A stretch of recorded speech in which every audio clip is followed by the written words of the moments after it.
evening, and thanks for joining us once again here, as always, on Speed Racing Network. I'm Greg Olenek, joined by Curtis Wadsworth, and it's night number 3 here under the lights at Nashville Super Speedway. Curtis, welcome. We've had some great races already twice here this week, expecting another good one. It's that crunch time race, race 2 in the round of 10.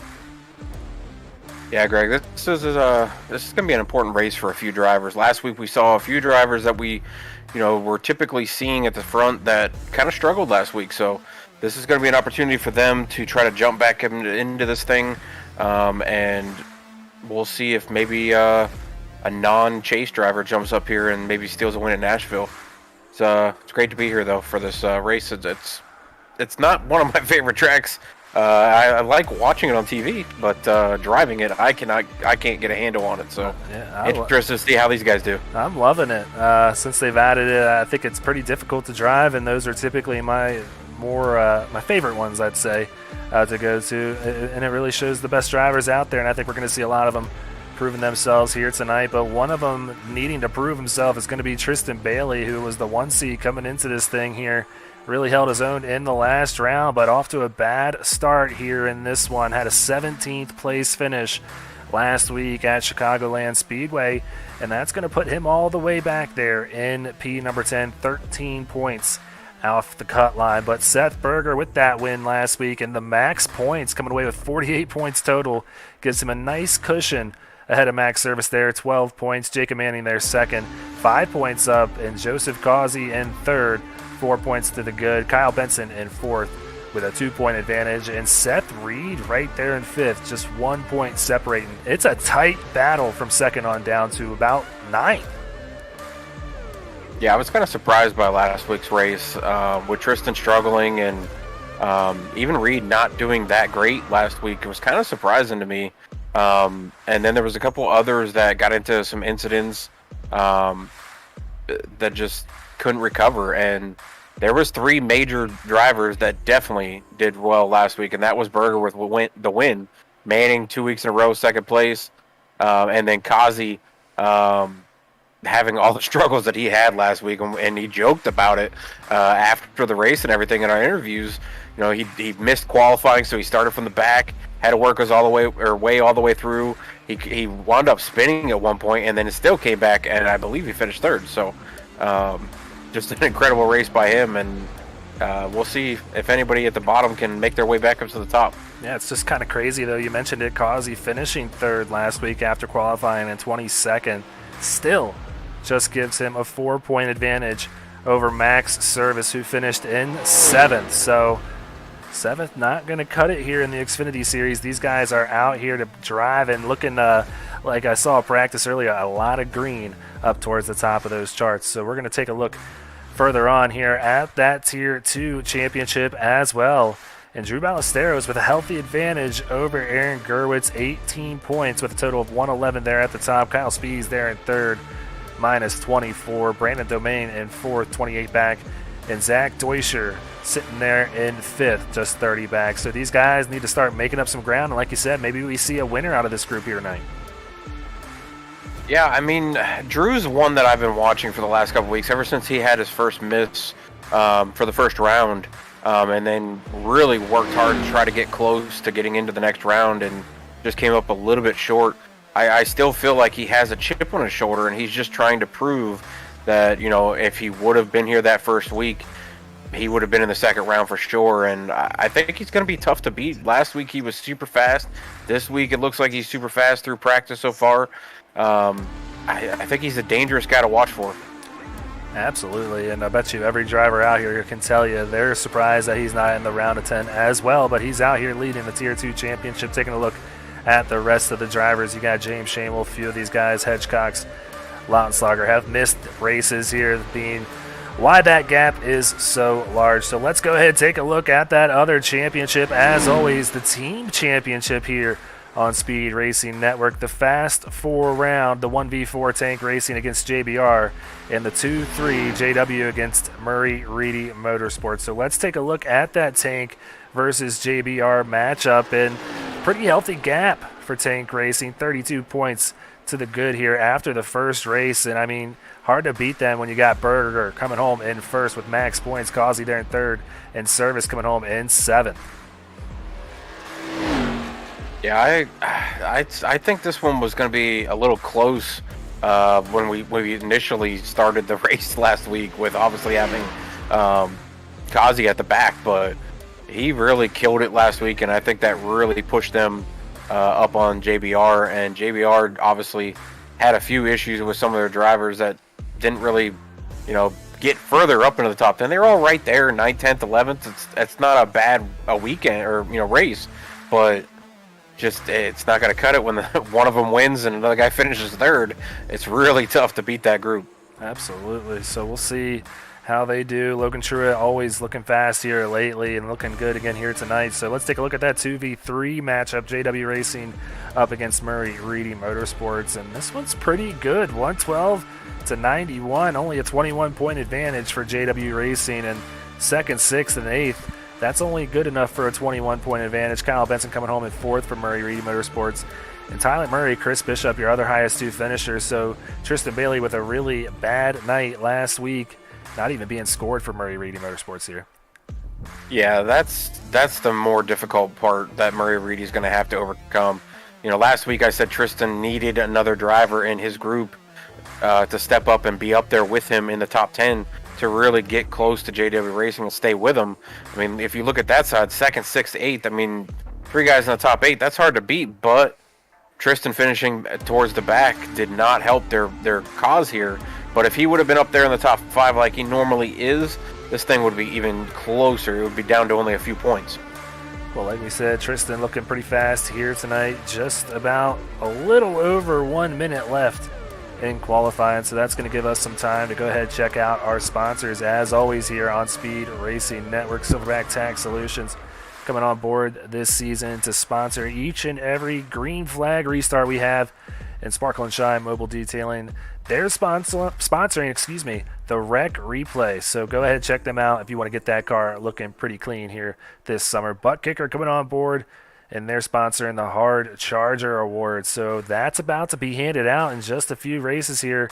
The winner of that category going to come away with a Butt Kicker Gamer 2 and TJ's Team Foundation over at morethanAcape.org, sponsoring each and every race's winning moment. So go ahead and check them out at morethanAcape.org. So let's go ahead quickly check out those Butt Kicker Hard Charger standings. And this one is not pretty close at all. I mean, it seems to be kind of a runaway for old Kyle Spees. I think this one's wrapped up. Yeah, he's still averaging a 14.46 positions gained on average here, so that he's got a healthy gap over Brandon Richardson out of Highline Racing, and then James Kerr there in third. So I think Kyle has a safe bet here, coming away with a nice piece of hardware. Yeah, the only thing for him, though, is I keep seeing him miss races, and I don't know if anybody can catch him or not if they're attending. But, I mean, the way that his strategy for this thing was start in the back and go as far as he could. And obviously he was really good at gaining, anywhere from 8 to 14 to 15 positions per race. But now that he's not continuing on the next round, I haven't seen him here the last 2 weeks, so I don't know if anybody can catch him, but this would be a time to really start trying to move up there if he could. Yeah, well, Hitchcock could be one. De La Rosa. Well, I think he's filled the quota for amount of races you have to race before you can be disqualified for this category. So, yeah, he is not in the field tonight, but still looking like a sure bet to come away with that piece of equipment. So here we are. They're starting to grid up down there. You can see the cars starting to pop up on pit road. We are here at Nashville Super Speedway. Never been here, like you said, but I am loving this track so far on iRacing. It's going to be a fun 120 laps here tonight. Yeah, I'm kind of wondering who's going to be able to use which lines to be fast. Normally you want to see probably right around that bottom, but I think we'll have a couple guys probably chasing it up the track and trying to carry the momentum out of the corners. See if they're able to do it tonight. It's possible.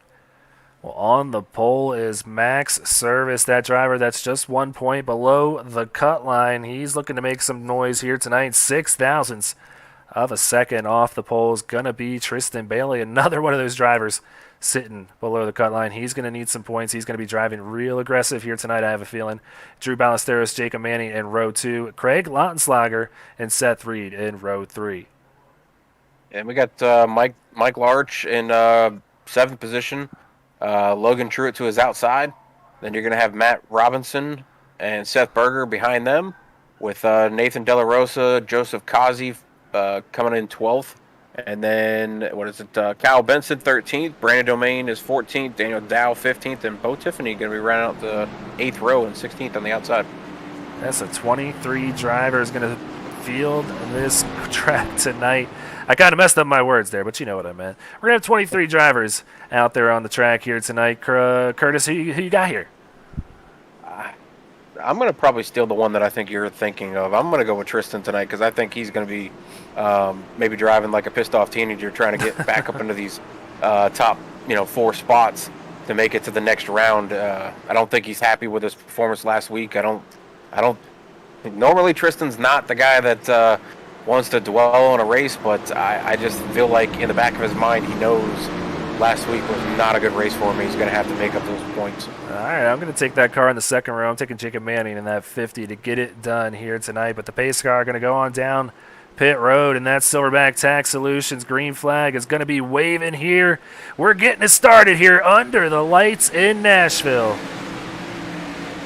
And Greg, I mean, if we look over at that scoreboard there's a lot of green in the top 10 tonight, just like last week. I mean, they always say, the cream rises to the top. Well, it shows every week when we come in for a playoff round, and these guys are stacking the top 10 trying to get those finishes. They're coming right at you here in a hurry. You see all the flames coming out of the headers. We love seeing that under the lights here. Great graphics here at Nashville Super Speedway, and watch them come off a 4. Not an easy turn by any means. No, that's the toughest turn for me, is turn 4. So watching these guys fly through there, it definitely makes me wonder what I'm doing wrong. But Tristan leading the field, 54. Drew Ballesteros make his way up to second. Or not Tristan, sorry, Max Service in the pink car. And I'm giving a big shout out to Max Service, too, for getting a pole. Lone Canadian in the field, getting that pole tonight. Awesome job by him. Yeah, looking good so far. He's already got that bonus point that he needs, and he's going to need even more because a lot of these guys are going to be going for it here tonight. But so far, Tristan Bailey running in third. New leader, though, Drew Ballesteros out in front of this thing. Max Service drops back to third. Yeah, I think Tristan and Drew are both kind of in the same, I would say, mindset where, Drew's driving to prove that, if he was in that, if he was here for the first race in the first round and he was able to get some points, he would have made it into the second round.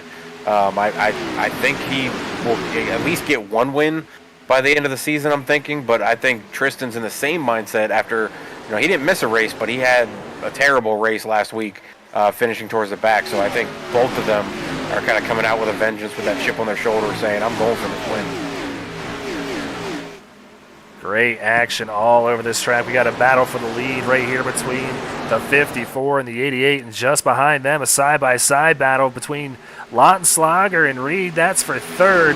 Don't want to take my eyes off this. I have a feeling Tristan Bailey is going to take a look here to the inside, and he does just that through 1 and 2. Drew Ballesteros not going to be able to put up much of a fight. The 88 nails that turn, gets a good run, but it's a drag race down the backstretch. Yeah, Tristan wrapped that bottom. He was completely glued to the bottom. Drew carried the momentum off, which saved him down the backstretch. But then going into that corner, Tristan had the inside line. He was able to dive it in there a little bit deeper than Drew and then slide up in front of him and take this lead. And we got a third leader on only a handful of laps. Yeah, so Tristan Bailey, he's going to need to get this lead and keep this lead. He's already achieved one of those things, but he's got a long time to be able to do the other just on lap number 6 here of 120, but already had 3 different leaders here early on. So we'll see if this battle picks back up or if they settle it down, but still side by side is this 81 and 99. Yeah, I think Tristan needs to get out here and lead as many laps as possible, get that extra bonus point for leading most laps, have that clean race as well. If he can get those, that's every bonus point he can grab. He can try to grab it. The only thing he didn't get would have been the pole, but I mean, you got to do what you got to do. And he's definitely putting on a show right now, going out front early. And he's going to look to set sail. I think Drew's going to try to stick with him, and Seth and Lautenschlager were battling back there, but they've settled out their differences, and now Truett is tagged along with him. Yep, here's Truett looking right at that rear bumper of Jacob Manning there in the 50. Manning dropping back one position since he started back to fifth, and might be just taking it easy for the time being, but doesn't want to lose too many positions. He knows that this 91 wants to take fifth away. Yeah, and I think tires are going to be probably something guys are going to be watching. I mean, although it's a concrete track, it's kind of like, you know, New Hampshire, Dover, those type of tracks where you gotta be kind of smooth with it. It will peel the rubber off, but I don't think you can really wait too long because it's really hard to make up positions once the tires get a little older. Well, Max Service losing a lot of positions here early on. Started on the pole here tonight, back in 11th. He's trying to hold on to 11th, but that's Kyle Benson to the inside, so moving back to 12th, and now has Nathan De La Rosa hunting him down. Not sure if he just doesn't like the handling on that car, but man, that is a lot of positions to lose if you're just taking it easy out there. Something must be wrong. Yeah, that old Days of Thunder Rowdy Burns quote, you run pretty good by yourself, now let's see how you do in a crowd. And Max is not enjoying that car right now, being crowded by everybody when they come around him, 2 and 3 wide sometimes. Well, this is just like up at the front. Yeah, this is a battle for the lead. That was 3 wide there for a second. They thought better of it, rightfully so. I think that was a little dangerous here. But Drew Ballesteros is going to be able to hang on and take that lead back away from the 88. But Seth Reed now up here, as well as the 99, the 50, the 91. Everybody catching up here. Now Causey back there in 7th. This is a pretty stout top 10. Yeah, and all of them are trying to get up here to lead a lap to get that point. I mean, if all the playoff drivers eventually jump up here and lead a lap, it takes away that bonus point essentially for Tristan. So the more of them that can lead a lap, and the ones that are battling with Tristan to try to get up into that top 4 also, if they're up here leading a lap, it pretty much just neutralizes his bonus points. So there's a lot of playoff drivers up here. 8 out of 10 are playoff drivers, only 2 non-playoff drivers that are in that second tier grouping, and that's Ballesteros and Lautenschlager. First and fifth is for those 2. Well, you can just see just continues to drop though. Yeah, you see how tight of a battle it is up here. Tristan Bailey just looks really good on that low line, so surprised to see him get past there by the 54, maybe just taking care of his stuff right now. But man, he makes up a lot of time rolling through the center here in 1 and 2. He's really taking it patient, though. Nowhere to go as the 81 and the 54 both running that yellow line down there. That's where you want to be. Yeah, this is what I was talking about. When the tires start to equalize and everybody's tires are kind of getting older, it really becomes hard to pass. That low line, wrapping that bottom, that right on that yellow line is where you're going to be at. And Tristan is doing it better than really anybody that I could see. But Drew and Seth really carry the momentum off the little bit higher line. They're running about a half car higher, and they were able to carry some speed into a corner and get in between and take them 3 wide. Yeah, you can see the difference. Tristan was the smartest one out of them, though. He backed off. Yeah, you can see the difference in the lines right there. That 88 just able to get down there on that yellow line. That's where that grip's going to be. Probably save the tires a little bit better down there as well. He's just really hugging that thing really well. But right now, battle for the lead. The 81 right on the bumper of the 54. Drag race back to the line. Seth carried a ton of speed through that corner. He went up a little bit higher than Drew entering the corner, and as they came off the corner, he was a little bit lower, and it just shot him out of there like a cannon. So he's figured out a little bit of, it's not necessarily diamonding the corner, but he is starting off a little bit higher, and then he goes right to the bottom, and it just kind of shoots him out the corner as he comes off of it. So that's either our 5th or 6th lead change of the race already here. And only 15, on that? Yeah, 15 laps in the book. If you took the over in lead changes here tonight, you're probably going to be a very happy person after this race, because looking like this thing is not over. All these guys, it's not that they want to win. They need to win. They know how important it is. They don't want to go into Kentucky having to worry about making it into that top 5. So it is pivotal. And Drew Ballesteros has a lot to race for as well. Every right to battle these guys. Lautenschlager too, a lot to race for. You have pride when you're in these things and you're not racing in these playoffs. They want to get a W here tonight, be that spoiler. Yeah, and Manning might be our next lead change if he continues to. He set back a little bit and kind of just watched these guys run around, changing positions, making passes, doing things like that, and now he's gotten to them, and I think his tires might be a little bit better than these guys with them diving on each other and making passes and things. I think he just sat back and waited for their tires to get a little bit more worn than his, and now he's going to start making his move.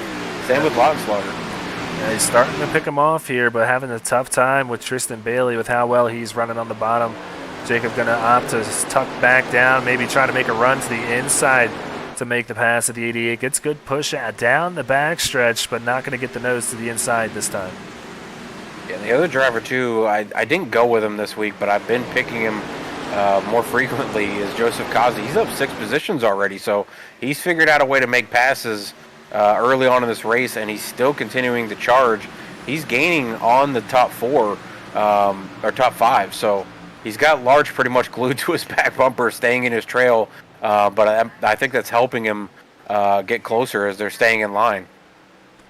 Yeah, Large, one of those drivers that is outside of that cut line looking in, but well within distance to make up some ground. Take a look, he's only 3 points back, tied with Logan Truitt here for 7th, so he can strike here and have a good night. Currently the 5th highest running driver in these playoffs, and keep an eye on this pink 52.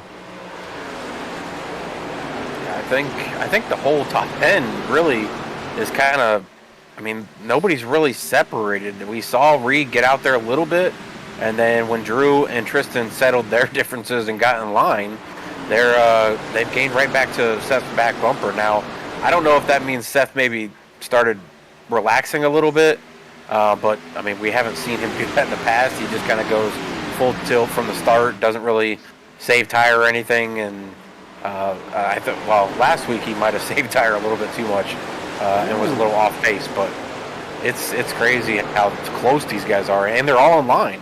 So yeah, they got real close right there between the 16 and the 21. Danny Dow leaning on the 16 a little bit, but they both keep it going in the right direction, and live to see another day here. But that battle was for 14th, and they kind of settled down after all that. It's that old hornet's nest that everybody always talks about, that middle of the pack. Those guys are trying to get up front. They're not wanting to be in the back, and they're going to be making moves. I think that's the most dangerous area in the field, usually, is that middle section. Whatever it is, whether you have 15 guys on track or you have 30 guys on track, that middle of the field is always the most dangerous to me. Those guys are willing to make moves and passes that you typically wouldn't make early on in a race because they're trying to get to that front 10. I believe I just now realized that Max Service might be driving a Taylor Swift-inspired car here tonight. So I saw it was pink, but I didn't realize who was on the hood. I believe that's who that is. I think we have some kind of way to maybe see that a little bit closer. I still can't tell who that is. To me, it looks like Taylor Swift, though. That's what we're going to go with here on the 89. Currently back to 12th, kind of settled down after that free fall. But, man, mid-pack, yeah, he needed a good run here tonight. So we'll see if he's just kind of hanging around for the time being. Not too far off the pace here. Just about 2.5 seconds back from this leader. He kind of struggled off the start. He slipped back all the way to almost 14th. He's back up to 12th now. So maybe just the fresh tires weren't really what he was liking. Or I don't know, because those would be the same tires he ran in qualifying, which were fresh tires that he put on for qualifying. So, I mean, he was the fastest. He got the pole, and they start the race, and he slipped and fell all the way down to mid-pack. Well, out in front, nothing changing. Seth Reed's kind of settled in here. Drew Ballesteros, though, only about 2 or 3 car lengths back, a quarter second behind this 81, so he's not very far behind. And then you got Tristan Bailey back there in third, Jacob Manning in fourth, and Craig Lautenschlager going to round out your top 5 here. So settling down a little bit here. We're going to step aside for a moment and take a quick commercial break and come back with what we hope to be green flag pit stops. Don't go anywhere.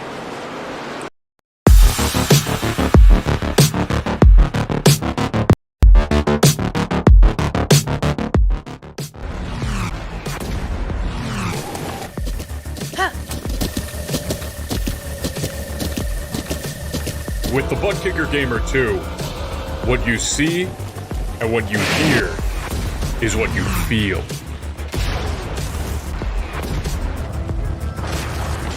Butt Kicker. The future is feeling.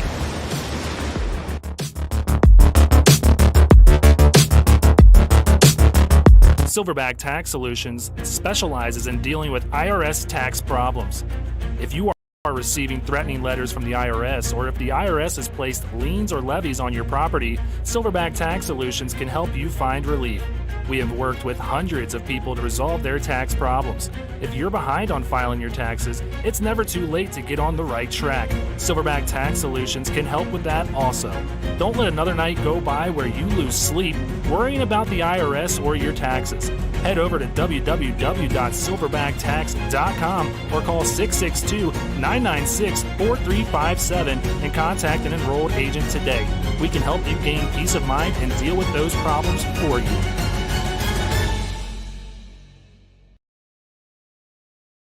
Want to be a part of an established league on iRacing?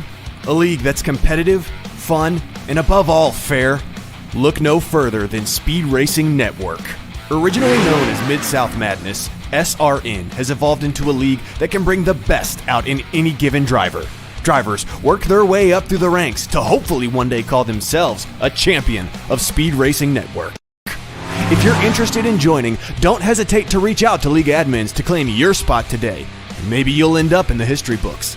If you're interested in becoming a sponsor in Speed Racing Network, feel free to head over to www.speedracingnetwork.com and reach out to an admin today. And as always, remember to go faster. All right, back out here on lap number 30. Nothing changing out front. Seth Reed still your leader. Drew Ballesteros kind of just hanging out back here, though. 0.4 of a second back. Tristan Bailey, though, starting to fall back a little bit now. Just under 1 second back this lead. Yeah, Drew was kind of hovering right there around 0.2 off of Seth Reed. He slipped back to about a half second. Now he's right back to 0.4. So he's kind of floating in there. But Tristan and Jacob definitely fell off of these two, and they've got some gap. Jacob especially has fallen off the top three. He's fallen all the way back to where he's back in the grasp of Lautenschlager. Well, let's go ahead. What do you say? Take a look and kind of get an update on the team championship standings. JW Racing up 112-91 over Murray Reedy Motorsports. And you got Drew Ballesteros there in second, kind of canceled out by Tristan Bailey there in third. Jacob Manning for JW running fourth, and Michael Larch running sixth for JW. So a great night for JW so far. Kyle Benson also running there in ninth. So, yeah, they're going to need a little bit of help from some other guys there on their team. Tyler Murray back there in the 20th position. He's not going to be too much of a factor, but, man, great night by JW so far. Yeah, I mean, JW, they've got two guys that are traditionally in the top 8, top 10 when they're in the field. So, that's where it's very difficult for anybody going against them. Same with Tank Racing. I mean, they've got Berger and Kazi who have been consistently finishing in the top 10. So I really think you're going to see the number 1 and number 2 team battled out here for the championship for this. But I can't count Murray Reedy out because of how good Bailey has been. And like I said, last week he didn't do as well as he should have probably. His team stepped up and got him some more points with Benson finishing fourth. If they can do that again this week and Bailey can finish in the top 5 or even win this thing, they could definitely get in a little bit closer to JW, but they're stacking guys in the top 10. Well, another good matchup here between Tank Racing and JBR as well. It's only a 32-point gap, so they can well overcome that with a good run here tonight.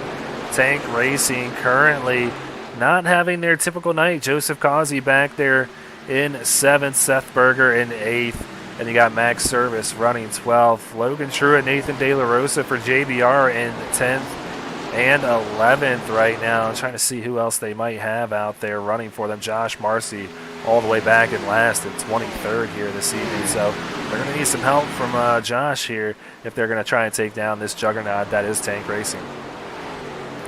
Yeah, this is a tough one too. I really think Kazi and Berger, the way that they're driving, it's going to come down to, I think, in the championship between Tank and JW Racing. I think it's going to really depend on where the two from each of those groups really show up and where they end up being in the race.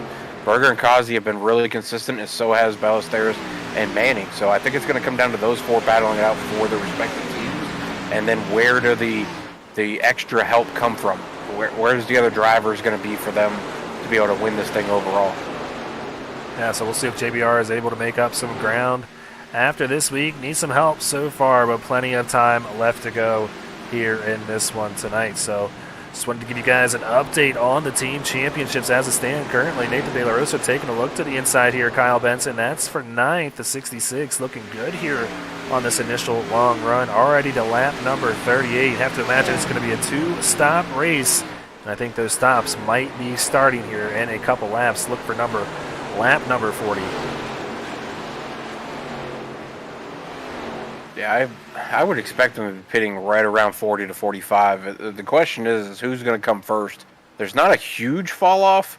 Most tracks we go to, it's anywhere from 2 to 3 seconds. Right now, it's right at the 1 second, 1.5 second, right around there. So there's not a huge gain like we see at other tracks where if you short pit somebody, you might come out on track right around for 2 or 3 laps, gaining that extra 2 to 3 second faster lap times. And then you might see the guy who pitted a little later come on stronger later on in the run because their tires are a little bit better. But I don't know if short pitting is going to be the key to tonight or if it's going to be trying to extend all the way to finish out the tank. But, we should see, 2 stops? Oh, definitely going to be 2 stops, here tonight.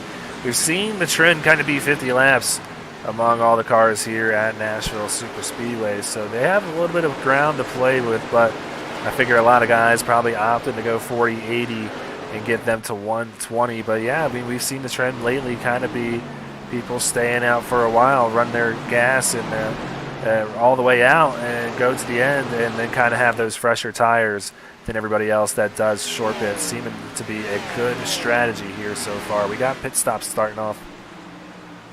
It's a JW Racing team member right there that's coming in early. So, I don't know if I consider it to be early or if it's right about where they should be. Everybody else kind of stayed out on track. So, I would probably guess that they'll probably run this first run out completely. The second one, they might be able to come in a lap or two earlier than they do the first time to have a little bit of extra rubber on the tire like you mentioned before. So you might see a couple guys try to stretch the second run as well and try to go as far as they can to really gain. But like I said, it's only a second fall off, so I don't think it's going to be too much to short pit. I think position is going to be key all night. Yeah, so the guys opt in the pit so far. You see about running mid-pack to on back to the back. So they're trying to get that extra track position and maybe get a little bit lucky with the yellow flag. So not a bad call for them, but all the leaders still opting to stay on out here. Looking like we got someone off track back there. Matthew Robinson, he's going to have to come down pit road. Once again, looks like he took the toe down pit road, it looks like. So he's going to have a lengthy... He just pitted. Yeah, he's going to have a lengthy time down there. I think he took a spin through the infield or something there. But, ended up towing that car down pit road. That's one of the JW cars. So they're going to need that car in the stable to get every point that they can get here tonight. So one of them down early. Yeah, I think these guys are going to run it out completely. That would be my guess. I think the other guys were trying to get a little bit of a jump on them. But obviously Matthew having a little bit of trouble coming out. I think he touched the track or he got up on the track with his right rear and it just turned him around into the grass. But some of the front runners are coming in now. You got, is that Jacob Manning coming down? Yeah, Manning, Causey, Nathan De La Rosa, Kyle Benson, and Robert Beasall all coming down. And here comes Seth Reed as well in the 81. Ballesteros looks like he might have had a little bit of trouble getting on pit road, but gets it woed up. I think he lost a lot of time there. So not an easy pit injury. No, it isn't. And it's kind of, it's different. But it's so wide too. It's really, it's not like what you're used to running on a lot of the circuits that we run here on SRN. So it kind of throws you off here. But Tristan Bailey going to take back that lead that he took early on in this race. The 88 back out in front. See if he goes on by this time. He's going to stay out there. Yeah, and I mean, he's got to do something a little different than everybody else. Obviously, Reed's been out here leading some laps. He's obviously got more laps led than Tristan does. So this is Tristan probably gaining a few more laps on him to try to get closer to the most lap led. But we got a guy sliding through the grass on the front stretch. I think that's Brandon Domain, is that not? Trying to see. Maybe not. No, he's currently going in the right direction. Not sure who it was. Yeah, they're just coming back on the track going into turn 1 now. Here comes our leader, Tristan Bailey, back down pit road, though.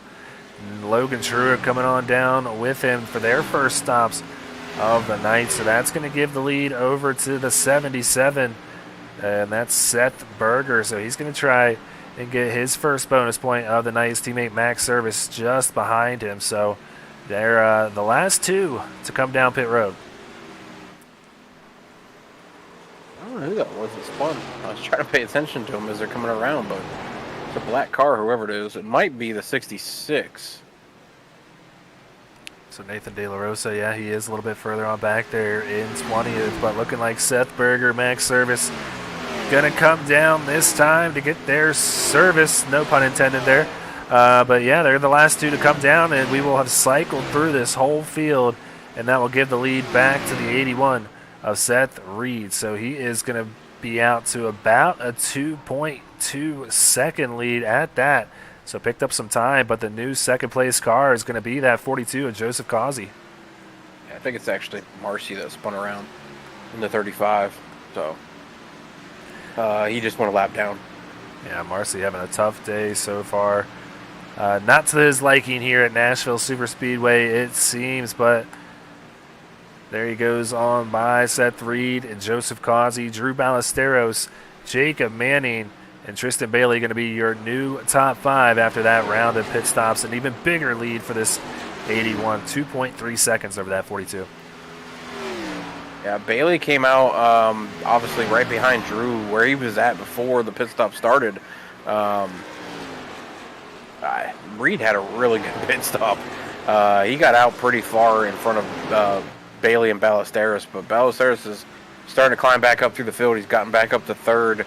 Causey, he pitted one lap before Ballesteros and Reed, so he's up there, but I don't think he's going to hang on to it. Yeah, so Tristan Bailey with fresher tires and everybody, he only fell back to 5th, and he is just about 3.6 seconds off the pace here, off the leader. I think that's going to be a winning strategy possibly by this 88 to maybe stay out longer. We've seen that pay off a lot here lately in these races, and it's usually Tank Racing pulling off that strategy, but I think it's the 88 might be pulling it off here tonight. And right now, still back here in 5th, yet to get by this 50, but Jacob Manning is about to have a battle on his hands here for 4th. Yeah, I think it really depends on where he ends up at the end of this green flag run. If he is still out there after everybody else goes in pits again, it's going to come down to how many positions he can make up.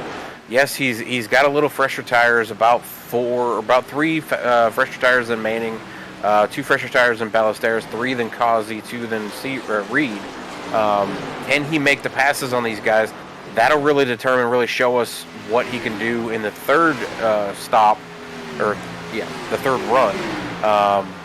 On whether or not he's going to be able to make up those positions in the short amount of laps if he continues to run longer green flag laps than everybody else. Oh, we got a blinker there. Looks like the 50 blinking a little bit there, kind of throwing off our camera there. I never like that, but side-by-side battle here. Tristan Bailey is going to take that 4th position away, so move him back on up.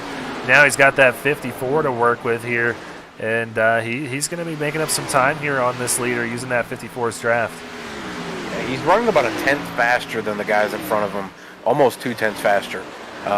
So he is able to make up the time right now. It's when his tires get to the same spot that the rest of them are at.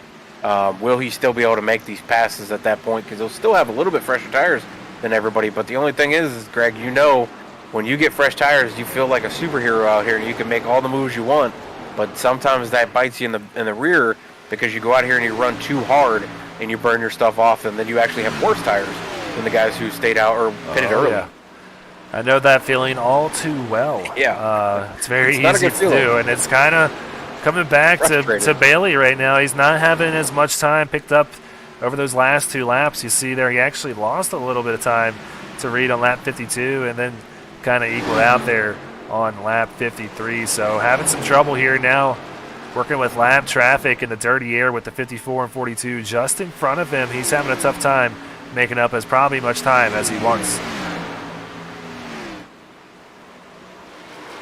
Just as I say that, he picks up another 10, so starting to head back in the way he wanted it. I think it's when you get side-by-side with somebody. He was side-by-side with Manning on 52, and then obviously had 2 wide right in front of him as well with Ballesteros and the 35 of Marcy there, which is the lap-down car. It's kind of like Charlotte, kind of like a couple other tracks like that. Once you get side-by-side, it really slows those 2 cars down compared to the single cars running in line. So when you start to make that pass, when he gets in there a little hard. Is he going to save it? He's having a tough time, but he keeps it going. Man, going to get him back. That was a save there. And, yeah, Manning now to the inside. You got a side-by-side battle. Not giving up, though. No, he's not. He knows that track position is going to be everything. He just lost a lot of time right there, though. Yeah, and he might have hurt his tires a little bit there, too, because he was sliding when he went down to the apron. But that's an incredible save by Bailey. That just really shows you the skill that is in that seat in the 88. But I don't think he anticipated Drew going as low as he did into the turn, and I think he thought Drew was going to stay in that second line where he had run a lap or 2 before that, and Bailey was going to go down to the bottom, but Drew switched it up on him and went to the bottom, and I don't think Bailey was anticipating that because he ran right into the bottom or the left back corner of the 54, and that's what got him sideways there. It certainly did, and wow, I thought he was going to overcorrect it for a second and head straight into that wall, but he kept it going and settles in there. The next gen car, he'd have been up there. Oh, yeah. So here's the battle back here for 7th. Lautenschlager right on the bumper of the 10 of Kyle Benson. He's going to try and make the pass, gets a good run off of 2 and goes right on by. Bailey's still the fastest car on the track, though, by almost 2/10. So I think he was mad before with wanting to have a good finish tonight after last week's race. Now he's probably really kicking himself. So he's driving a little harder, and this is what we were talking about, Greg, is you get those fresh tires on, you come out here and think you're superhuman. You can just make passes all over the place, and you run harder than you're expecting to, and you burn your stuff off. And obviously he went in there a little harder than he thought and didn't anticipate Drew going to the bottom, and he might have hurt his tires a little bit, but he's coming back with a vengeance, and he's running almost 2/10 faster lap times than all 3 guys in front of him. Yeah, the battle for 2nd picking up right now. That's Drew Ballesteros there in 3rd, Tristan right there in 4th, and Jacob Manning coming up into the mix too in 5th. They got the lap car of Matthew Robinson just in front of these guys, so he is not the leader. Might look like it, but that is not the case. The leader set 3 seconds out in front of these guys. I mean, Bailey hasn't made up a ton of time, and I think it's just because he's battling. I mean, these 3 guys he's battling around with Manning, Ballesteros, and Kazi. All 3 of these guys Ballesteros should be a playoff, or should be still in the chase if he had made the first race, but all 3 are super contenders all year long, so they're not going to be easy passes by any means, and I think that's what's really slowing him up. I mean, he was 3.6 back when he came out on track, and he's still right at 3 seconds, so he's only gained a little over a half second. He's floating actually between 3 seconds and 3.5 seconds. Well, he gets on by Drew Ballesteros as we have just completed halfway of this race. Still halfway to go So a lot of time for Bailey to try to get back up there, but Seth still just steadily pulling away with that clean air out in front and that 81 machine out of High Line Racing. So still got a little bit of time until they make that final pit stop of the night, but a lot of different strategies that can be played. Which one do you think you would go with here?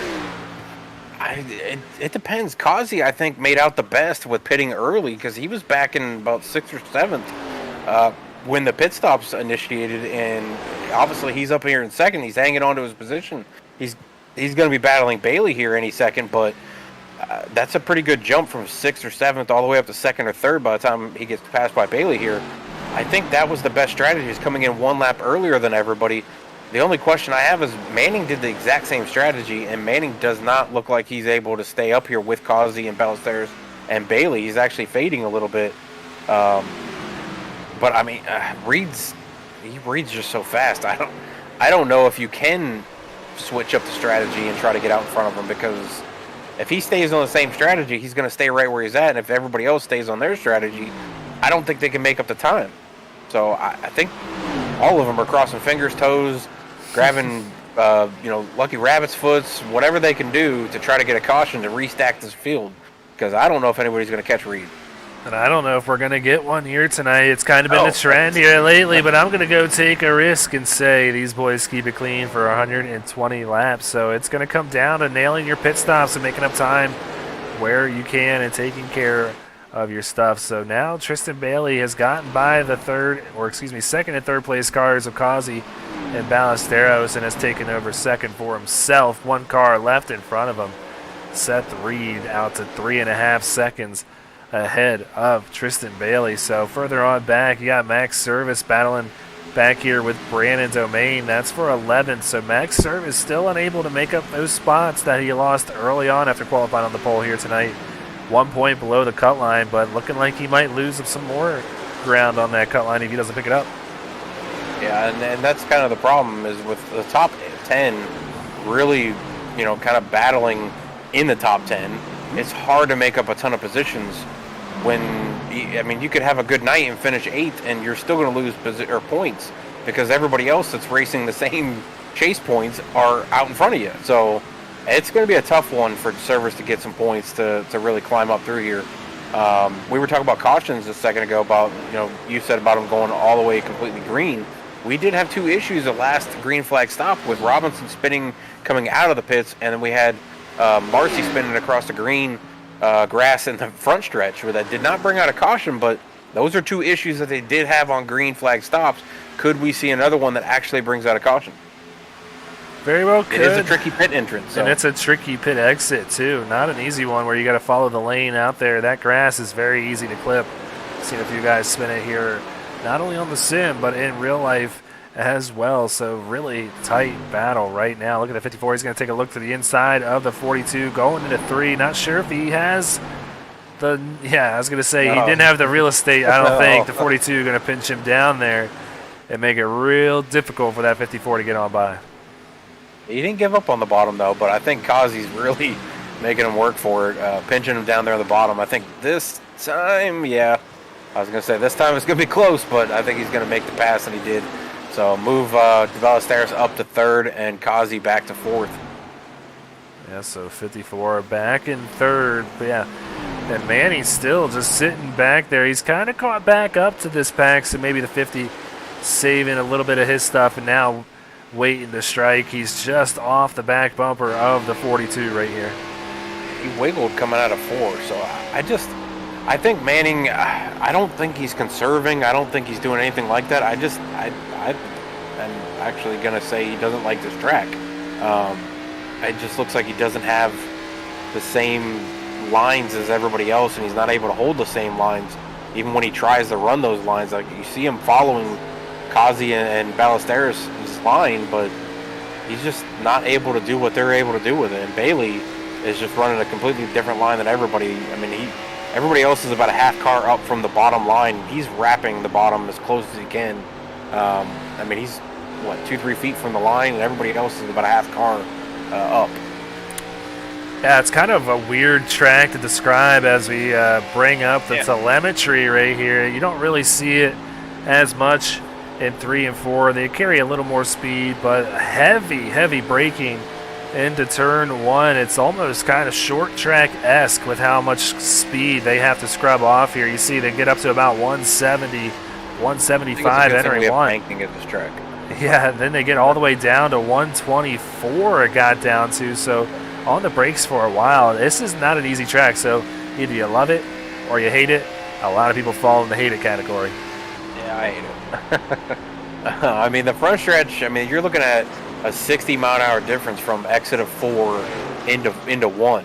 That's a huge difference in speed from, coming through the corner to going into the next corner. So if the banking wasn't here, I think we'd have all kinds of issues. But with the banking, it allows you to kind of go into that corner and let it kind of dip the car and kind of hug the concrete. And I think that's what Bailey's doing, is he's letting that car really load into the corner, and it's just he's able to hold the bottom better than everybody else. I mean, he's running faster lap times than Reed, but it's only by a few 100ths that he's running it faster. And that's 2 laps extra tire that he has too. So he did get a little loose there and got sideways, and he might have scrubbed off a little bit of rubber, but he's barely faster than Reed, so he's not making up any time. He's still at 3.6 seconds. Well, a really good battle back here. Still, Lautenschlager holding off Truett and Berger, which is kind of surprising. I think Berger might also fall into that category of maybe not liking this track too much, because struggling here tonight. Back in 9th, we're used to calling his name here in these Xfinity Series races a lot up towards the front. Yeah, it kind of looks like Lautenschlager's holding these two up a little bit.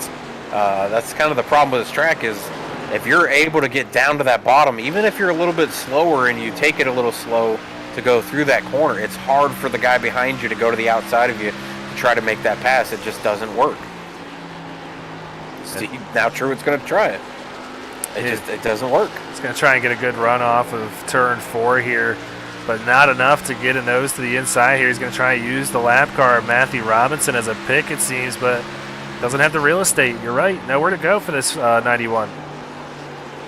He cooked it in there a little hot, so Berger might be coming up on him now too. But I think it's so hard to make passes here when the tires get a little older. Even if you've got a guy who's on a little older tire, it's just so hard to make the pass because you got to go to the outside of them. If they're able to wrap the bottom like Lautenschlager's doing, I mean, he's not doing anything wrong. He's doing what he needs to do. He's wrapping the bottom. He's making it difficult. It's frustrating sitting behind a guy when you can't go around him because there's no other lane. Yeah. Way up the track. I mean, he pays the same entry fee everybody else does. He has every right to race these guys as hard as he wants and still hanging on to that 7th position. Now Seth Berger moves by the 91 on up to 8. So Berger now up to 8th position, up 2 positions from where he began the night. Robert Besaw back there in 19th. He's the first car to come down pit road. He's on a little bit of a different strategy than the rest of these guys. Seth Reed, though, has a little bit of lap traffic to work with here. He's going on by Tyler Murray right now. Yeah, Reed's just looking really good. I mean, even the lap times that Tristan's throwing down, I mean, he's running either the same or a little bit faster than Reed. It's just not really gaining. I mean, every time he runs a little bit faster, the next lap Reed runs a little bit faster. So it's that close.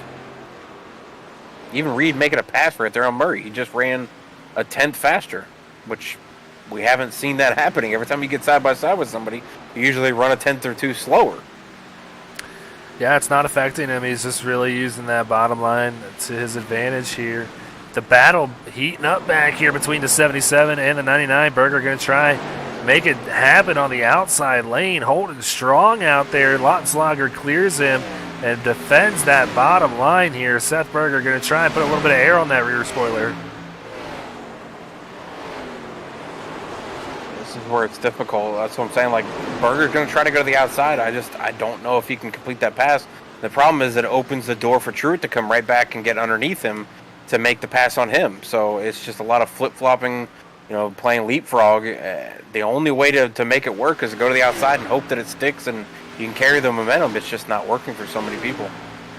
So pit stop starting here. Max Service and Tyler Murray coming down pit road this time by. Those are the guys probably going with the 40, 80, 120 strategy here. So they're completing their final stops here of the night. 80 green flag laps in the book. 40 more to go. 2/3 of the way done with this thing. The 77 trying to take 7th away from Craig Lautenschlager. I think he's going to get it done here after this set of turns. I don't know. I think Lautenschlager is he's in the right spot. He's running the bottom. It's just so difficult. I don't think Berger's going to complete the pass. I think he's going to hang out here. He's going to get stuck, and I think Truett's going to wind up making that pass on him. We'll find out one way or another. We'll stay locked on this battle here, the closest battle on the track currently between these three drivers battling it out for 7th place. Lautenschlager throwing some blows here on the bottom line. Lautenschlager trying to get Seth Berger to fall back there to Truett, but Berger settles in behind the 99.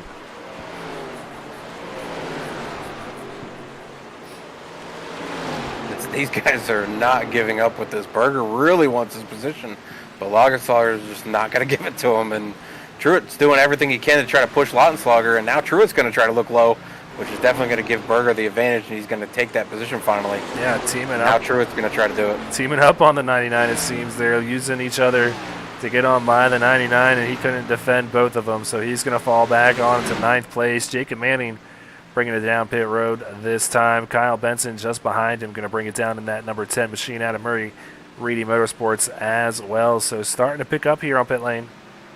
37 laps to go. We're within finishing the race. Even if we had a green-white checker, Reed's going to try to come down. He almost gets a little sideways there. Bailey stays out. So this is what I'm talking about. Like, Bailey obviously did not run down Reed, was staying out later than Reed this last time for the first pit stop. So I want it to work for him. I don't think staying out or short pitting. I think Reed just got it at the right time with being the leader last time, that if we don't have a caution, I think it's just going to stay that way. I'll be curious to see if he changes the strategy up. It comes down this time. No, he's going to stay out there, I think, for a little bit longer, and maybe he just stayed out 2 laps last time.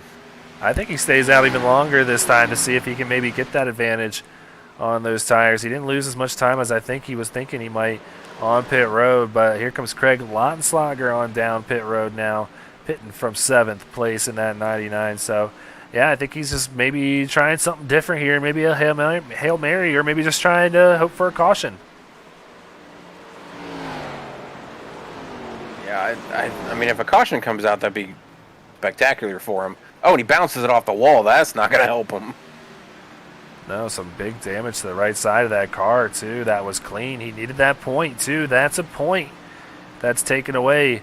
You get an extra bonus point for a clean race here in SRN. And he might have got a 0. He might have got only a bump 0 instead of getting the actual 2 points for incident. Depends on how hard he hit that. It looks pretty significant, but sometimes iRacing doesn't give you the actual negative on it. Curious to see him staying out right now in that 88 and not coming down pit road, so making me look like a smart man. He's going to run this probably to lap 90, I'm betting. We'll get a few more laps out there and see if he can really take advantage of those fresher tires over his counterparts that were out in front of this thing here, and maybe make up some ground on Seth Reed in the long run. But you got to think, at the same time, each lap you stay out there trying to take that advantage, you're losing a lap on return and not going to have as much time to make up that ground. Yeah, and that's what I was talking about earlier, is I think he's kind of made his bed with it, but I think by him staying out the first time, he really tried to judge to see how far he was going to be behind Reed. Obviously, he got stuck behind Manning, Ballesteros, and Kazi, and it did not allow him to gain as quickly as he probably thought he was going to. And, I mean, he stayed right at 3.6. He came out from the pits, 3.6. When Reed pitted, he was at 3.6. So he gained nothing on them. Oh, it gets the wall again. He's getting really loose coming off this 4th corner. That's twice. And Reed's now. right behind him a lap down. So yeah, so not only losing time with that, losing time with the tire difference as well. His plan might be unfolding for the 88, and his season might be in real jeopardy right now if he keeps hitting that wall. Yeah, if he didn't have it before, he's probably got it now for sure for incident points. But I know he's probably trying to switch up the strategy, hoping for a caution there. But I didn't see it happening for him. They've been so clean tonight. It's been really good racing. Only had a couple guys maybe have some issues on the green flag stops, but I don't think he's going to have enough time to make it up. And he clearly made up 0 last time, was staying out 2 laps longer. This time he's going to stay out, was it 6 laps longer? I don't see it. I think Reed's going to come out with about a 4.5 second lead over whoever's in second. Well, Michael Lart's going to pit from the lead now in that 52 out of JW Racing. That'll leave Bo Tiffany, the last car out there that has yet to pit. He's going to come on down behind the 52, and that will cycle us through this last and final green flag pit stop of the night. Like I said, set 3 going to come back out in front of this thing, but we're going to step aside one more time, run a quick commercial break, and come right back with the finish of this thing. Silverback Tax Solutions specializes in dealing with IRS tax problems. If you are receiving threatening letters from the IRS, or if the IRS has placed liens or levies on your property, Silverback Tax Solutions can help you find relief. We have worked with hundreds of people to resolve their tax problems. If you're behind on filing your taxes, it's never too late to get on the right track. Silverback Tax Solutions can help with that also. Don't let another night go by where you lose sleep worrying about the IRS or your taxes. Head over to www.silverbacttax.com or call 662-996-4357 and contact an enrolled agent today. We can help you gain peace of mind and deal with those problems for you.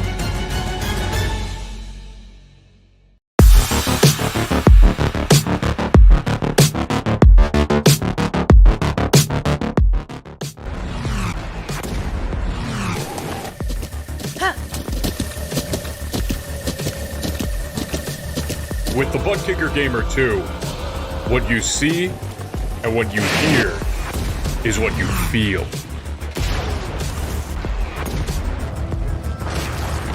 Butt Kicker.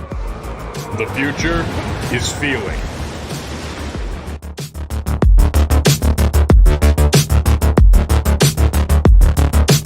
Want to be a part of an established league on iRacing? A league that's competitive, fun, and above all fair? Look no further than Speed Racing Network. Originally known as Mid-South Madness, SRN has evolved into a league that can bring the best out in any given driver. Drivers work their way up through the ranks to hopefully one day call themselves a champion of Speed Racing Network. If you're interested in joining, don't hesitate to reach out to league admins to claim your spot today. Maybe you'll end up in the history books. If you're interested in becoming a sponsor in Speed Racing Network, feel free to head over to www.speedracingnetwork.com and reach out to an admin today. And as always, remember to go faster. All right, back out here at Nashville Super Speedway. We continue to watch Tristan Bailey's trek back up through the field. Currently up to 4th, but we were talking during the break, it's going to be really tough for this 88 now, over 9 seconds back. Yeah, I think Bailey he threw the kitchen sink at it, trying to figure out if he could maybe be a little bit faster than Reed on this short stint here. But I mean, he is faster. He's 0.2 faster. But the problem is he's 9.5 seconds back. 0.2 a lap with only 24 to go. He's not going to get to him. There's no way. So I think this is really going to come down to Reed not making any mistakes. And if a caution doesn't come out, it's pretty much Reed's at this point. I don't see anybody else. I would love to say it. Like I said over the break, I don't normally want to say I want to see a caution, but I kind of do, just to restack them and have a great finish. I think this thing's been stretched out and green the whole time. Obviously, you said, they'd go green 120 laps, and you're pulling for them to do it, but I want some action. So far, so good. 97 green in the book, and Seth Reed is probably not wanting your wish to come true with that 1 point lead on the cut line. He needs every point he can get here tonight, and so far, I think he's got a good chance of getting just about everyone. He's just going to miss out on that pole point here tonight. So 47 points sounds pretty good to this 81. Yeah, and I mean, that's what I was talking about before with Bailey. He needed to do what Reed's doing. Both of them didn't get the pole point, but they needed to stay clean. They needed to lead as many laps as possible, get that lead lap point, and win the race, and that would have been their max points. So Reed came out, and he's putting it down. He's going to try to steal every point he possibly can get since he didn't get the pole. I think it's going to help him out the most. Bailey, I mean, he's not doing bad. He's top 4, but it's just where the points lie with all the different chase drivers. And then you look at that table on the left, and there's so many green drivers in the top 10. It's hard to make up points when everybody finishes right around each other. I could be wrong, actually. There might not be a pole point. He might be well in contention to get every point. It's a lead lap clean race in most laps led for the bonus points. So right now he's got each and every one of those categories checked off, plus the 5 for winning the race. I'm not sure how it gets paid out at the end of the day, but so far he's going to be liking this W regardless, because he has that 1 point gap to worry about. 20 laps to go. Just needs this thing to stay green, and he's going to feel pretty good about it. And I mean, Bailey's doing everything he possibly can to try to get a backup and closer to Reed. I mean, he's gained 2 seconds, so Reed's backed off a little bit or something, because no, I don't think he has, because Manning's 4.5 seconds back now. He was 3. Kazi was 4, now he's 6. And Bailey's up to 6.5. So he's going to probably get to 3rd. He might get to 2nd by the end of this thing, but I definitely don't see him getting to the front. Well, that was some tight racing there for 6. Lotslager, Larch, and Ballesteros going on by. Max Service there. So they're trying to make their way back up to the top 5. Seth Berger just out in front of them, though. He's got a little bit of older tires than these guys behind him, but might be able to salvage a top 5 here tonight after a very quiet night for the 77 and the current points leader here in the second round of playoffs. Yeah, Berger just needs to be consistent. He's been one of the more consistent drivers over the last 10, 11 races, including the All-Star race. So he just needs to keep rounding off these, or doing these top 5s, and he'll be moving on to the next round with getting that first win in the first race of the second round here. Ballesteros, I'm a little surprised with. He's probably going to be a little angry at iRacing. He got hit with the worst pit stop that was clean. He just got hit with the worst pit stop time of 14.8, which, if you look at some of these other guys, I mean, Lautenschlager had a 13.8 pit stop. That's a second he lost to him. And he's right behind him, but he lost a second to him. Bailey had a 14.0, so there's another 8 tenths he lost to Bailey. Reed had a 14.3, so there's a half second he lost to Reed. So I think the 54 is going to be talking to those pit crews and maybe wanting to swap out some of the JW Racing pit crews. Yeah, no kidding. It's just very frustrating when it's out of your control and they kind of lose some time for you. Look at this battle, though. Heating up for 3rd, all 3 of these drivers. Well, actually, that's Aaron Gerwitz. He's a lap down, but Bailey, Causey duking it out here for 3rd. 88 going to take a look to the inside of the 42, and they made contact! Oh, there's the caution, too. And these two have had contact in the past. Yes. Oh. We've seen this play out before. Where Tristan We've seen it for a win last time. Yeah, it was for a win. Almost the same move, too. And Causey, he can't afford a bad race. Only 4 points up on the cut line. He's got some significant damage to hash out. I can't say that's all on Bailey, though. If we looking at the replay, I think the admins need to really watch it, because you can see Bailey's there. He knows he's there. Causey knows Bailey's there. He's on the bottom. And Causey comes down the track to that bottom line. Now, obviously, Causey has the right to fight for that bottom line. He's in front of Bailey, but Causey knows that Bailey's there. Or at least he should know that he's there. By the time they enter that corner, he's at the rear corner, so you know he's there. Yeah, riding on board the 88 here. It's hard to tell. You watch different cameras and you see different things. It's hard. It's Bailey a hard comes one. up a little bit in that camera. That's going to be a hard one to hash out for sure. But Seth Reed bringing each and every car on down pit road right here to get 4 tires and fuel. They're going to be liking that here. Bailey gets hit with the EOL. That is not going to be a good night for him. No, you can pretty much pack it up, and I think his playoff chances will be home and done if they do give him that EOL penalty. So anxiously awaiting the decision from the admins. A tough call here because you're right. It was just kind of a racing incident there, but there could be cause on either side too. Yeah, and I mean, I don't know if looking at the history of the two drivers might play a part in it too. We've seen those two go at it before, with Kazi usually getting the worst end of the stick when Bailey swings it. But I don't know. Like you just said, I think it's more of a racing deal. Bailey knows he's got that inside line. He's on fresher tires. Kazi knows he's there. He's on fresher tire. He knows that Bailey's on fresher tires as well. And he comes down the track, but from the one camera angle, you can see the nose of Bailey go up just a little bit because he was carrying so much speed into that corner. He was probably going to come up the track a little bit, but Kazi really pinched him into that corner. Yeah, so we have still yet to get a decision from the admin. So while I we wouldn't want to wait, be the admins right now. yeah, while we wait, we're going to step aside, run another quick commercial break, and come right back with that Silverback Tax Solutions green flag. Silverback Tax Solutions specializes in dealing with IRS tax problems. If you are receiving threatening letters from the IRS, or if the IRS has placed liens or levies on your property, Silverback Tax Solutions can help you find relief. We have worked with hundreds of people to resolve their tax problems. If you're behind on filing your taxes, it's never too late to get on the right track. Silverback Tax Solutions can help with that also. Don't let another night go by where you lose sleep worrying about the IRS or your taxes. Head over to www.silverbacttax.com or call 662-996-4357 and contact an enrolled agent today. We can help you gain peace of mind and deal with those problems for you.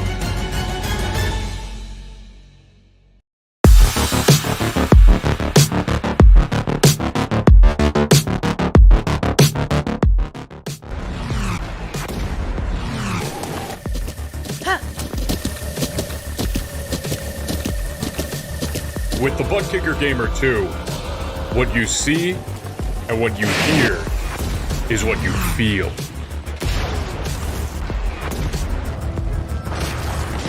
Butt Kicker. The future is feeling.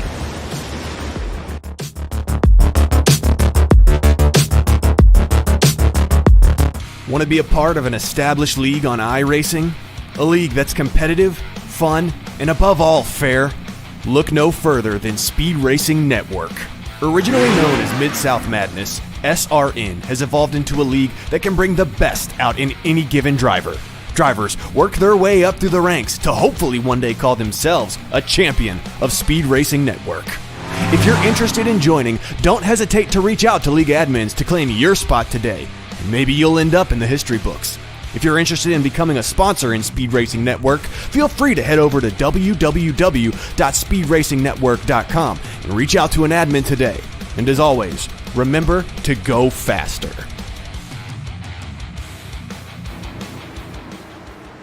All right, so we got a decision there from the admins determining that the caution was a racing incident here. Admins could not come to a unified decision, so no penalty there. The 88 gonna like that, but the 42 not so much. Yeah, 42's probably got steam coming out of those windows right now. I think Kazi's he's going to get the worst end of this one. I think it's going to be probably a wrap for him for the playoffs. I don't see a way that he could get back in with having this night, but we talked about it during the break. I think Bailey should probably worry about making it to the championship round if that's the case, because he ran into Ballesteros earlier in the race too, and almost the same style, spot, everything. So do the other drivers look at it and kind of use that Chastain kind of thinking of it? Oh, Manny coming down pit road here from the lead. What happened there? Wow. That's going to shake things up. So Logan Truitt takes over the lead after Manning pits. Loose? I have no idea, but that really throws me for a loop. The 91 out in front of the 81 now, though. Could Logan Truitt come away with his first W? I hear cars wrecking back here, though. Oh, that's going to be really lucky for Manning. Lautenschlager coming down. Big time damage for the 99 right there. I feel like we had a few other guys involved in this as well.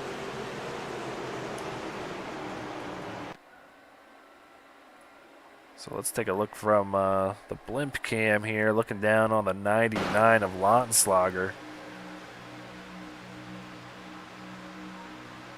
Him in Larch, or is it him in service? Him in service. The 89 gets into the 99 there, a little Almost bit of net code. Yeah. Now it'll be interesting to see what the admins say, because it's kind of similar to what happened with Bailey and Kazi there. Now service obviously isn't as low. Yeah, he rammed it in there. Yeah, so that might be on 89. That one might come back on the 89 here. We'll see if they can. Bailey did it a little smoother than that. But that definitely helps Manning. I don't know what happened to Manning there, but that was not, I don't think, a scheduled pit stop. So I don't know what happened there with him. I went back and looked. He did not get loose off the corner.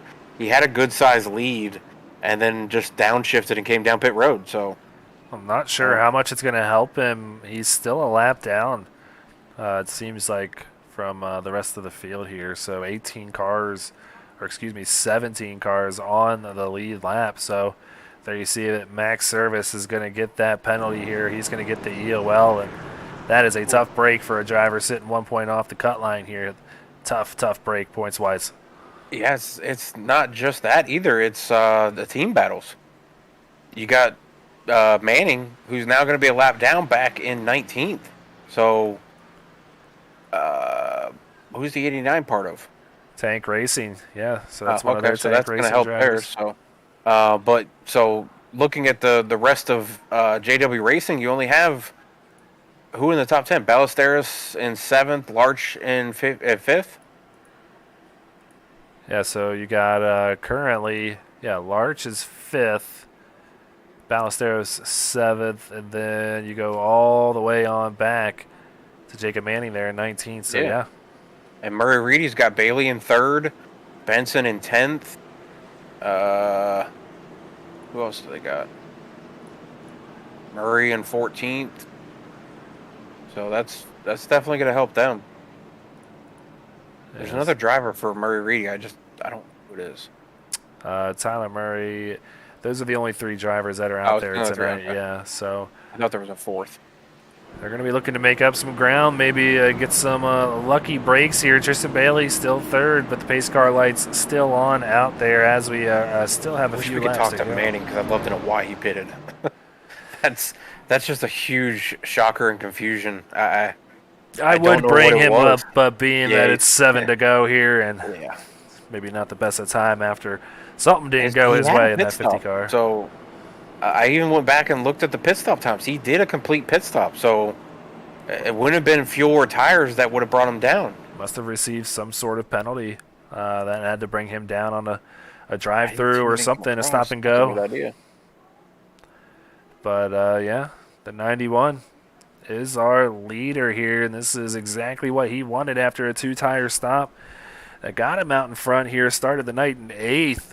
Out in front here, and we mentioned that Logan Truitt has been very strong here of late, and only 3 points back of the cut line with a few guys not having the best night. Truitt could be sneaking his way in to the final 5 after being the playoff lucky dog.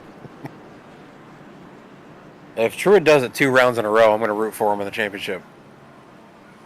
Yeah, hey, who doesn't like an underdog? I think a lot of people would be cheering him on out there, and I think a lot of people cheering him on out there tonight. He's got a lot of JBR support out here in SRN as well out there in the chat, so appreciate each and every one of you stopping on by here tonight. Make sure you hit that like button, hit that subscribe button, hit that little bell so you know exactly when we go live. Only 2 weeks to go in this season. Kind of crazy to think that 60 races almost in the book here for season 3. I need a little bit of a vacation, man. I was trying to look at your point thing there. With Manning only +5, this definitely puts Truitt in the top if he finishes where he's at, or in the top 3. Kazi would fall out. Manning would fall out. Yeah, it's going to shake things up for sure, but it's going to be crazy. We got to sort out these final 5 laps and see if we can get these final 5 laps in. But the Silverback. Are we done? Yeah. With cautions. I hope so. Silverback Tax Solutions green flag is back out here in Nashville. 5 laps to go. It's a great jump too. He's out front for the first time. This would be our 7th different leader for the night. So we had some lead changes, swapping back and forth within the first 6 laps. Then we pretty much had Reed for the rest of the race so far. But Truett jumping out there, and he looks really good out front. He's pulling away from everybody as they're battling. Yeah, Seth Reed trying desperately to get right back to the bumper of that 91 after dominating this race here tonight. Seth Reed wants nothing short other than winning this race, but 4 laps to go to get by the 91. Still about 4 car lengths separating the 91 and the 81. Can Seth get to the bumper here? Would this be the 3rd race in only probably 7 races that Reed has led pretty much the majority of the race, but did not come home with the win? Is this another one? Could be. Gets a good run off at turn number 4 here. Makes up some ground here. Sees 3 more laps to go around this circuit. Starting to make up time here. And that's going to put the pressure here on the 91 to hit his marks. And you see that 81 makes up even more time through 1 and 2. Battle for the lead. Heating up. Stay to the bottom, Logan. Stay to the bottom. Do not give him that bottom. You see him blocking and defending. He's got to make the 81 go around him. Oh, and he going gets underneath. There. He left the bottom open, and Seth Reed sticks his nose in there. Side-by-side battle as Tristan Bailey wants to get in on the mix, too. 2 laps to go here in Nashville. And Bailey's shown he's not afraid to use that bumper, so does he get in here and stick his nose in here and move Reed? Ooh, almost gets into the 91 there. Wow, that was close. Yeah, that was almost the door slapper as they came off there. So Seth Reed takes the lead from Logan Truett. Tristan trying to clear the 91, gets by him. The 2 tires not the call here, but we're going to see that white flag waving. 1 lap to go. Bailey. And Bailey goes for a spin through the grass, and the caution comes out before we settle it here tonight. I didn't even see what just happened because be happy about that. I was changing cameras here, and then that happened. So I even want to check out the Sparkle and Shine Mobile Detailing Rec replay. Yeah, Logan and Bailey got together, but it looked like Drew might have turned him. So let's take a look here. Come back out on track from the blimp cam. 91 just gets into the back of him and sends him spinning through the grass. And that's what brings out this second caution of the night. Problem is that, Bailey did it earlier to Kazi, but he did it so smoothly that it was so hard to judge on whether or not it was a racing incident or if it was on purpose. The last 2 guys to attempt anything did not do it smoothly, and both were penalized, or the last one was penalized. So I would expect Truett to get hit with a penalty here too, and that's going to move obviously Bailey to the back with getting spun. Now Truett's going to go to the back. This is only helping Kazi and Manning. Yeah, so there you see it. The admin's going to put that one on the 91 of Logan Truett. He's going to go from the front of the pack to the back of the pack after that penalty here. And, man, that is a tough break for a driver that is trying to get every point he can get. Just overstepped a little bit there and receives that EOL on the night. Yeah, that's going to be a rough one. I'm sure Truett might argue with it, but ain't much to argue. No, I don't think there is. I mean, yeah, it's plain and simple. I think that falls in line with what's been penalized here this season. And, I mean, flat out, he turned him out of 4. It's just not the right time here. And unfortunately, going to lose a lot of points here after what was looking like this 91 might make it in the final 5. I think it's going to be hard-pressed to see that happen here. Yeah, this does open the door, though, for a couple other guys in here. Got Benson now up here in 3rd. Larch will be in 2nd. Bo Tiffany up in the top 4. Berger back into the top 5. Ballesteros up there still. There's a few drivers up here that might be a little hungry to be spoiler. And Larch, is he still in it, or is he in the bottom one? No, Larch is up here, yeah. Okay, he's still got the green. Larch is going for that win too, then. Yeah, he's looking for his first win on the season. A lot of would-be first-time winners. Bo Tiffany sitting there in fourth.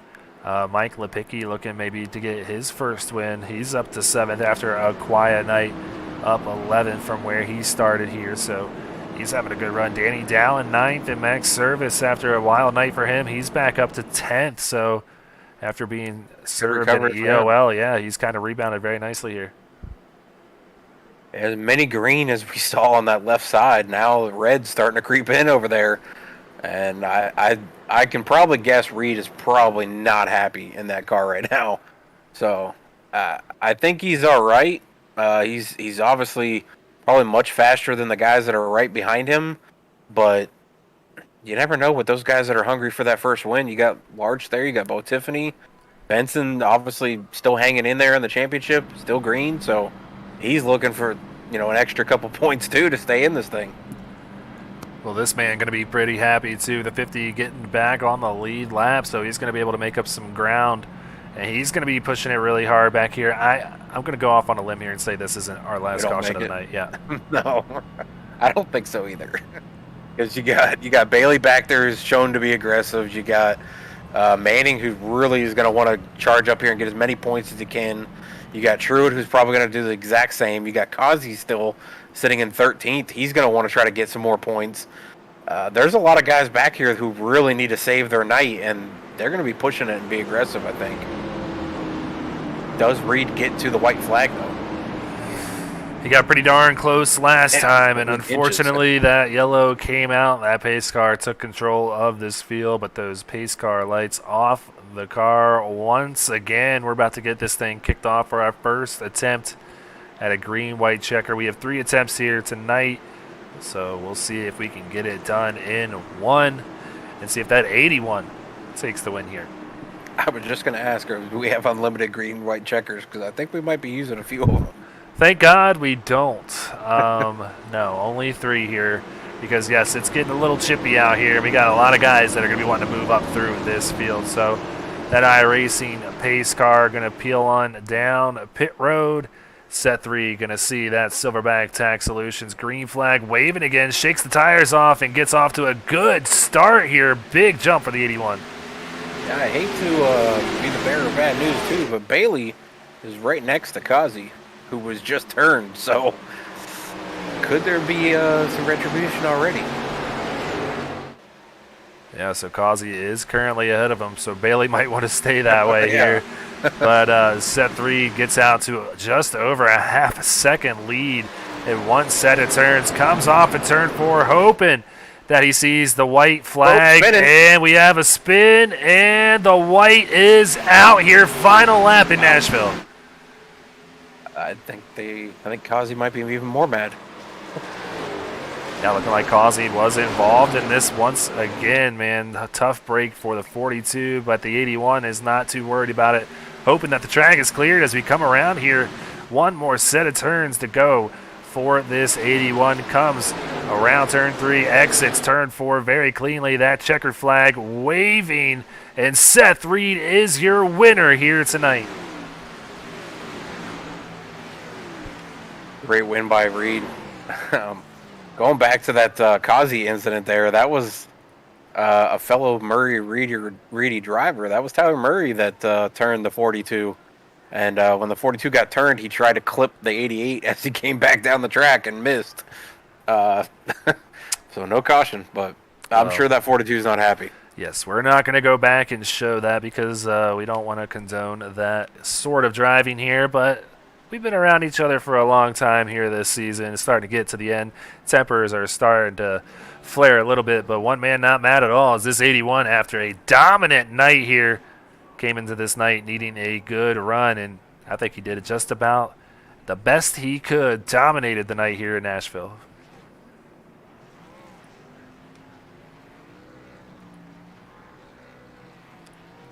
Points. He had some really good points with strategy too, so I think he was really consistent, really fast, chose to pit at the right times. He got out to a lead, and I think that's really what really benefited him all night was having that lead when the green flag started.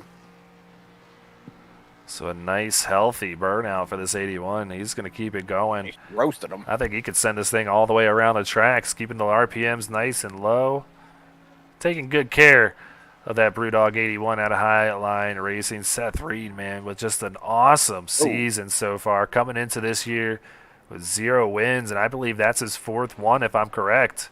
So Yeah, he's sure getting pretty good. I need to have a talk with him because he just passed me on the amount of wins. He's got more wins in SRN than I do now, so congratulations to Seth Reed. So he's going to keep burning it down out here on the track. We're going to head up to the blimp and get our final results here for this evening's race. Round 2, race 2 in the books. Seth Reed comes away your winner here tonight for High Line Racing. Michael Arch comes home at P number 2. Kyle Benson rounds out your podium positions here tonight. Seth Berger and Bo Tiffany round out your top 5. And we got Max Service made his way back up into the top 10, finished 6th. Daniel Dow 7th. That's a good finish for him. Lautenslager 8th. Ballesteros 9th. Brandon Domain coming back and finishing top 10. Nathan De La Rosa 11th. Lipicki 12th. And then from there, Greg, it's a lot of JW Racing, Tank Racing, and Murray Reedy Racing finishing towards the back. Yeah, you don't usually see that. You got Lipicki there 12th, Murray there 13th, Tristan Bailey in 14th, Logan Truitt back there in 15th after getting that EOL penalty late in this race. Aaron Gerwitz, Jacob Manning back there, Joseph Causey in 18th, Robert Besaw, and Josh Marcy going to round out the top 20. So a lot of green far back in the pack here. So this is going to shake things up quite a bit. So let's go ahead and get to some interviews here and bring up Kyle Benson if I can track him down really quickly. There he is. Let's go ahead and bring Kyle Benson on up to the booth. Kyle Benson, it's Greg Olenek, Curtis Swansworth. It's been a little while since I've talked to you. Feels like congrats on the P3 here tonight after what was looking like you might not be on the podium. How you feeling after picking up 10 spots and feeling pretty good about your chances in the playoffs now? Listen, I was not gonna lie to you. I was kind of crying all night long because I got in the wall and I was struggling. You know, it was 15th at one point. I was struggling, wasn't having a great time, but then just something came good, and you know, I'll take my 3rd place. You know, I definitely didn't deserve it, but I'll definitely still take it. It's definitely something. Well, Kyle, like you said, you didn't have a great night to begin with, but then the caution started to fly, and you stayed out of danger with being involved in any of those incidents, and you were able to make your way up to the top 3. Great finish for you with really needing some good point nights the next 2 weeks, or this week and next week. This definitely helps you in that category. Going into Kentucky next week, how do you feel about it? I'm just have to ride this high that I'm on. I mean, Kentucky's not my favorite track, but you know, you just gotta do what you gotta do, and you're gonna have to practice a little bit more this week. It's definitely gonna be difficult. It's just not really a good track on the surface, but you just gotta do what the cards you're dealt with and go from there. All right, man. Well, we'll see you out at Kentucky Speedway next week. Before we let you go, though, you got any friends, any family, any sponsors you want to give a quick shout out to? Yeah, TJ's team. Gonna be just TJ's team. Hopping on this year. You got 213 Simware hopping on as well. Built midway through the season, but hopping on for the foreseeable future. You guys for a broadcast. You know, had a great time. This league's fun, and you know, hope to see you and talk to y'all again. All right, man. We'll see you out there, like I said, at Kentucky Speedway. Have a good one. All right, appreciate it. All right, that was Kyle Benson coming home P number 3 here tonight. Needed that good run.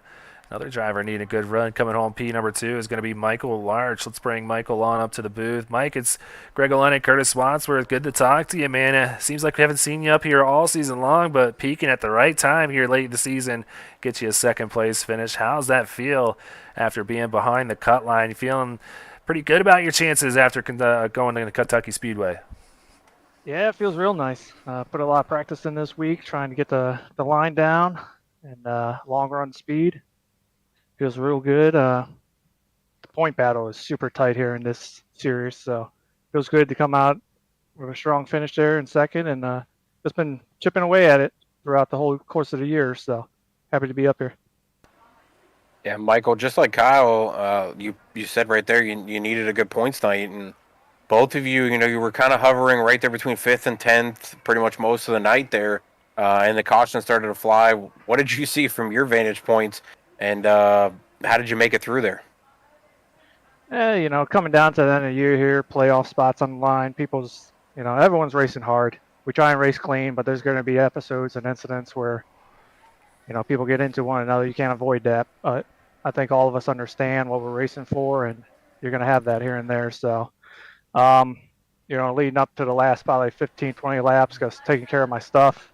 I was really good on the long run, like I said, so I would have liked to see that go green, but had a couple cautions there at the end, was just able to avoid the wrecks. Had a close one. I think it was the 99 got taken out on the inside of me, so happy to avoid that and survive and finish up here in the top 3. Well, great run and good momentum heading into Kentucky Speedway. Before we let you go, Michael, you got any friends, any family, any sponsors you want to give a quick shout out to? Yeah, I just want to shout out for Rogue Energy. Go on their website, check them out. They got all kinds of flavors. Everything's good. They got shakes, they got extreme energies, they got regular energy, hydration drinks, their tubs, their shakers. Go on their website, check them out. Use JW Racing discount code, get a little discount on that. Maxon Industries, Mirrored Mechanical, Rufu Sport, MMA, Saloon Door Sports, and just shout out to all my team and team owner Justin Rideout for pushing us and keeping us going all year. All right, man. Well, congratulations once again. Best of luck next week, and we'll see you out at Kentucky Speedway. All right, thanks, guys. All right, so that was Michael Larch, your runner-up here this evening. A great run for the guy out of the 52 camp. I'm looking all over the place, and I just saw Seth Reed in here, and I don't see him anymore. So I'm just going to go ahead and take the hint here, Curtis, and assume he just doesn't want to talk to us after that win. So be it. Yeah, it's kind of sad because I was kind of wondering or wanted to talk to him about it, but still a great night for him. He's going to come out and get the win. He needed some points. Obviously, we talked about it. A lot of guys needed good nights, and you could really tell they were trying for it. Yeah, sometimes your excitement just gets the best of you, and you oh, there he is. I found him. He must have heard us talking about him, so I'm going to drop the music real quick. Bring Seth on up to the booth. Give him a hard time real quick. Seth, what were you doing, man? You didn't want to talk to us? I don't know what happened. I was taking the hint that you just were too excited, didn't want to talk to us or something here. But congratulations! I don't need to talk about it. Yeah, you're getting too used to us up here. But man, the 0 wins coming into season 3, 4 through the season with 2 races left. How are you feeling, man, after this one? I feel like these wins are reliefs, man. This one's more exciting. I feel like I said, Charlotte had the dominant car, late caution, 2 tires beat me out, and literally the same exact scenario played out. I just telling myself to get the points. Don't overdrive it. If I finish second, third, whatever. But I race hard, that's for sure. And I saved my tires, just like y'all say every week on me. And I found a line that I could. Yeah. Well, there's a strategy into it in my head, so there's some times where I save and I don't save, just depending on how the flow of the race is, and track position's key. So yeah, I found a line this race that was really quick, and I could also conserve tires. I found it earlier today, finally, and it worked. I was waiting for you guys to say on around lap 30, being like, oh, he's pushing through the front. Let's see those tires wear. And I was like, nope, not today. You might have said it. Well, I mean, don't backtrack. You can credit us with a win with listening to us. But, I mean, you came out and, yeah, from our perspective, or at least from mine, it looked like you were going hard to begin with, but you definitely were able to conserve. You pitted at the right time. I think, and I want to hear what your side of it is, do you think with as many green flag laps as you guys ran until obviously, the seas parted at the end here with some cautions, but did you pitting at that point when you were at the lead and early in the race, that first stop, was that what was key for you staying out front for as long as you did with getting a 3.6 second lead off that first green flag stop? Because you entered really hard into that pit stop. Yeah, this pit road's weird. You can't. It's really easy to overdrive it, but then if you hit your mark, you're kind of like crawling into the to the commitment line. Like I was 45 for probably 15 car lengths right when I got off the track. But I don't know what happened to Drew. He was right there with me. I was expecting to keep battling it out with him for track position. I've tried short pitting last couple races and it hasn't panned out, but I just felt like my long run speed within a couple laps they even out, so I feel like I could get the advantage tonight, and then after a couple laps they would even out, because concrete, they really don't wear too much, and like I said, I just was trying to use that right rear coming out of the corners instead of the right front to try to conserve the right front, because that right front was key here, because every practice run I've ran, I was like 10 to 15% worse on my right front than right rear. So I finally found something here right before the race, I mean Tristan was coming that second run. He pitted 6 laps later than me, but right before that caution came out, it was starting to level out, and just got that advantage on that interval. You could probably thank your iRacing pit crew because on that first pit stop, like you said about Drew being right there with you, he entered a little hotter than you did and had to slow up, and I think it hurt him a little bit, but his pit crew all night was way off compared to yours. Yours was always right around that 14-second mark. Even the last one was at 14.4. His was pretty much 14.8 all night, so he was losing, anywhere from a half second to 8/10 every pit stop on you, so I think that was part of his problem.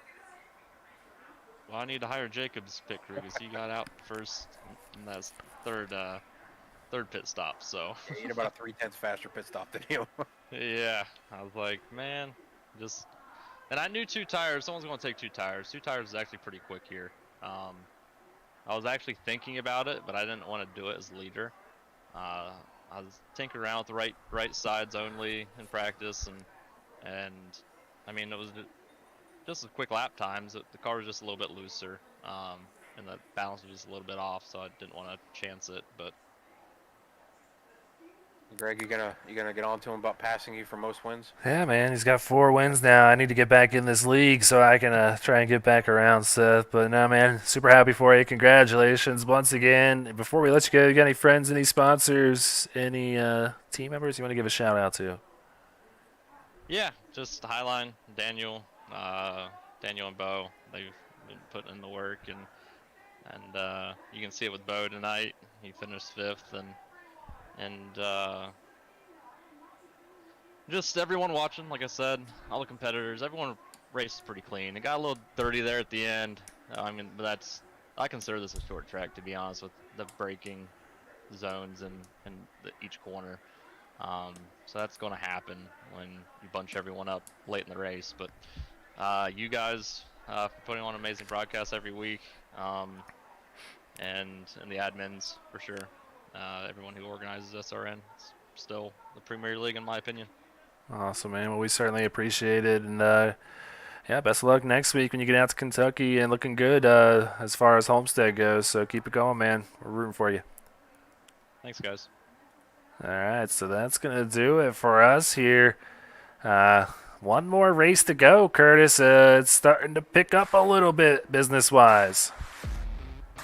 Yeah, I'm looking at the points from last week, and I wish Sean could get them out a little quicker, but I know it's hard with the race just ending. But I'm looking at the points, and I still think it's probably going to be Berger at the top, Benson second, Reed third, and then I don't know how far Manning and Kazi fall down because of where they finished.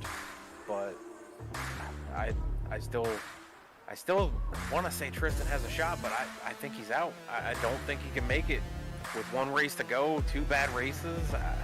That's a lot of points to overcome. He was already down 12 And then the guys that he was racing against, the only one he finished in front of was Logan, who's the one that turned him. So yeah, it's going to be a lot to piece together here over the next week, and a lot of aggression probably to be had at Kentucky Speedway with how many drivers are going to be opting to try and get every little bit that they can. A lot of guys going to be sitting below the cut line that weren't expecting to be there, but the one that's feeling good right now is this 81. So that's going to do it for us here tonight. Please make sure you hit that subscribe button, hit that like button, and hit that little bell so you know exactly when we go live. Same time next week for week 19 action at Kentucky Speedway. So have a great weekend.